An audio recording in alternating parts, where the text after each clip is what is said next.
Salut, c'est Pascal de l'art du pop-up et aujourd'hui je vais vous présenter, qu'est-ce que je vais vous présenter? Alors voyons voir, on va parler du méli-mélo. Alors le méli-mélo, qu'est-ce que c'est?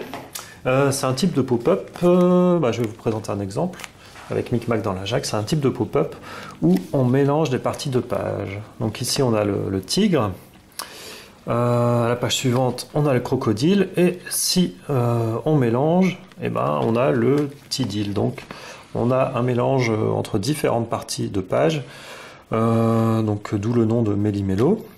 Ça permet de créer de nouvelles combinaisons. Il y en a un autre qui est sorti un peu plus récemment, donc c'est Carnaval animal d'Iris de Véricourt. Et pareil, ça présentait des animaux, donc le renard ici, ensuite le singe.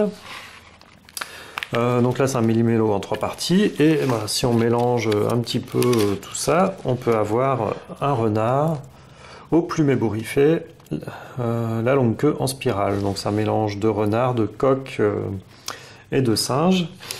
Et on va voir tout de suite quelles sont les règles qui s'appliquent pour le méli-mélo, pour pouvoir réussir ces méli-mélos. Alors une bonne recette de méli-mélo, c'est d'abord une page qui est découpée en 2 ou 3 parties maximum. Quand c'est en 2 parties comme sur celui-ci, ça va tout seul, donc on peut piocher facilement un peu n'importe où et bien tenir les pages sur le côté et le garder ouvert super facilement. Quand c'est en 3 parties comme ici, c'est un peu plus difficile à maintenir en place parce qu'il faut, il faut un peu écarter les doigts comme ça. Et pour obtenir un coq à l'abri dans sa carapace en équilibre sur ce maigre patte, c'est un peu plus dur, quoi. Ou alors il faut être en duo et donc on est à 2 pour tenir le livre et puis on s'amuse tous les deux, quoi. Donc le méli-mélo c'est ludique et poétique du fait de toutes les combinaisons possibles. Donc alors on a 2 ou 3 parties et ces parties on doit les espacer, on doit séparer les pages ici de 2 à 3 mm minimum. Ça, c'est la première règle, donc c'est 2 ou 3 parties séparées de 2 ou 3 mm minimum pour qu'elles puissent s'ouvrir facilement et sans s'accrocher comme ça. La deuxième règle, c'est que l'on doit faire 5 à 6 pages minimum, là aussi. Donc sur Micmac dans la jungle, on a 5 pages. Et le test, c'est est-ce qu'on peut l'ouvrir entièrement. Donc on prend la dernière page pour le bas, la première page pour le haut, et il s'ouvre entièrement sans problème. Donc c'est bon, et le typant, il est validé. Pour Carnaval animal, il y a 6 pages, et si on fait la première, donc le renard, et la dernière, le caméléon, et ça tire et ça déchire un petit peu au niveau de la couverture et c'est un peu limite. Donc 5 à 6 pages, grand maximum 6 pages. Sinon on abîme, quoi. La troisième règle, quand on fait un méli-mélo, c'est que les pop-up ne doivent pas dépasser de leur zone. Donc par exemple, on va regarder la tête du renard. Donc elle est là et elle ne doit pas dépasser sur la page qui est en dessous ou sur la page qui est au-dessus pour le corps. Parce que le méli-mélo, on joue avec et on va garder par exemple la tête et on va choisir un autre corps. Et si ça accroche, tout simplement on abîme le livre et il est super vite cassé, quoi, encore plus vite qu'un pop-up plus classique. Donc l'autre règle, c'est ne pas dépasser. Donc ça c'était la troisième règle. Il y a aussi d'autres choses à savoir, qui sont optionnelles. C'est pas directement le pop-up d'un point de vue technique sur les volumes et sur les pages, mais plus sur le texte. Donc alors au niveau du texte, là on peut faire aussi une combinatoire. Alors souvent pour cette combinatoire, comment ça marche, c'est mettre arranger différents éléments. Donc si on fait une phrase, c'est par exemple sujet, verbe et complément. Donc ça peut être un renard qui sautille avec un ballon. Donc sujet, verbe, complément, et on répète les sujets 5 à 6 fois, le verbe 5 à 6 fois et le complément 5 à 6 fois. Ça peut être, si on est parti sur un corps comme ici, donc décrire la tête, le corps et les pattes. Donc pour la tête, on peut utiliser le nom de l'animal, donc un renard au ventre rebondi, à la queue touffue. Donc il faut voir ce qui s'adapte le mieux pour chaque scène que vous souhaitez faire, et il faut bien sûr tester les différentes combinaisons, quoi. Donc si vous avez plusieurs sujets, plusieurs verbes et plusieurs compléments, donc si vous en avez 5, et ben, il faut tester comme ça et en rajouter ici, et bien voir que les sujets marchent bien avec tous, quoi. Notamment si vous utilisez des adjectifs, il faut bien que les sujets soient tous masculins ou féminins pour que l'accord entre les adjectifs se fasse bien. Voilà, quoi. Et ce qu'on peut faire aussi, donc c'est une phrase qui décrit ce qu'on a, et on peut aussi jouer sur le nom. Donc là on a un tigre, bon, qui ressemble un peu à un hibou à cause de ses gros sourcils, un crocodile ici, et donc on peut jouer sur le nom, donc en découpant le nom en lui-même selon les syllabes. Donc le crococan, ça doit être un mélange de crocodile et de toucan. Le tougre, c'est un mélange de toucan et de tigre. Donc là aussi, il faut bien vérifier que les syllabes s'arrangent bien entre elles. Voilà, et bon, alors qu'est-ce qu'on peut faire avec tout ça?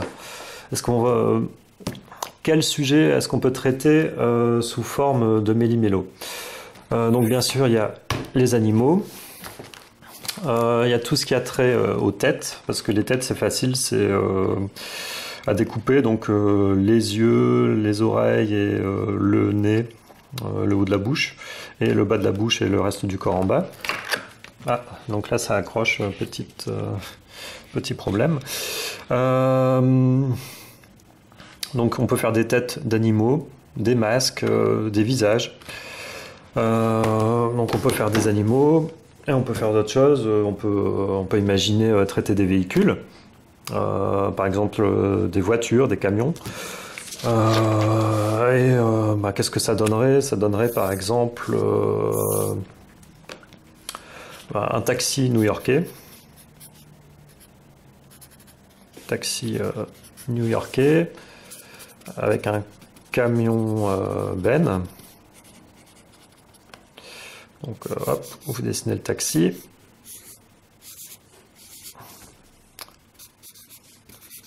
Le camion. Oula, mon camion est atroce. Avec sa benne.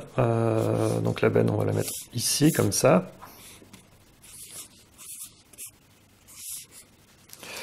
Et on peut avoir un taxi Ben et un camion new-yorkais. Donc pour le côté new-yorkais, on peut ajouter une statue de la liberté qui est portée par le passager. Et bien sûr les codes couleurs qui vont bien. Donc noir et jaune pour le taxi, et un camion, ça peut être rouge ou jaune pour le côté travaux, quoi. Et voilà, quoi. Donc vous voyez l'idée, donc ça peut être des véhicules, ça peut être des paysages, des bâtiments. En termes de véhicules, ça peut être des voitures, mais on peut aussi imaginer des avions, des hélicoptères, des bateaux, des engins spatiaux. C'est un peu comme vous voulez, quoi. Et au niveau des véhicules, par exemple, ça serait intéressant de le faire en mode paysage, comme ça, pour pouvoir l'ouvrir et puis pouvoir jouer comme ça. Hop, je tiens ma première page. Hop, j'ai mis ma deuxième page et j'ai mon camion new-yorkais. Voilà quoi, donc là, ce que je conseille, c'est de prendre des éléments qui sont facilement identifiables visuellement, donc que ce soit par leur forme, par le code couleur ou par tout ce qu'il y a derrière, donc enfin, des choses qu'on connaît bien. Si on prend des bâtiments, on peut prendre par exemple les cabanes. Les cabanes et les habitats traditionnels, donc les huttes, les igloos, ce genre de choses, et qui sont très marqués et que les enfants connaissent bien. Et donc ça permet de faire un livre qui tient la route visuellement, quoi. Voilà. Bon, allez, on va reprendre ça, on va résumer vite fait. Donc le Méli-Mélo, c'est un livre où on mélange différentes parties de la page comme ça, et c'est ludique et poétique grâce aux combinaisons. Donc on coupe la page en 2 voire 3 parties maximum. On peut éventuellement mettre un élastique ici pour le tenir plus facilement, comme une pochette élastique. On fait 5 ou 6 pages maximum, sinon le livre souffre au niveau de la tranche. Les pop-up ne doivent pas dépasser sur la page du dessous et du dessus. Et on peut ajouter un texte sur le côté. On peut jouer sur le nom de ce que l'on montre, sur les syllabes du nom, pour obtenir des combinaisons qui marchent bien. Donc là, on teste tout à l'avance. On note tout et puis on regarde si les combinaisons marchent bien. Et voilà, donc j'espère que cette présentation des Méli-Mélo vous a plu et que ça vous a donné l'envie d'en faire pour l'année qui va venir. On peut les faire avec des pop-up très simples, du style le bec, oui, encore le bec et ses variations, ou des pop-up un peu plus travaillés. Donc ici, je sais pas comment nommer cette forme avec des pièces rajoutées. Pas besoin de faire des pop-up hyper compliqués, avec les bonnes couleurs, les bonnes formes, un peu de découpe et un bon sujet, vous devriez y arriver. Voilà, la vidéo est terminée. Si vous avez aimé cette présentation, vous pouvez l'aimer, cliquer sur j'aime et me mettre un commentaire, ça serait chouette. Allez, je vous dis à bientôt et à vos scalpels pour faire du Méli-Mélo. Salut!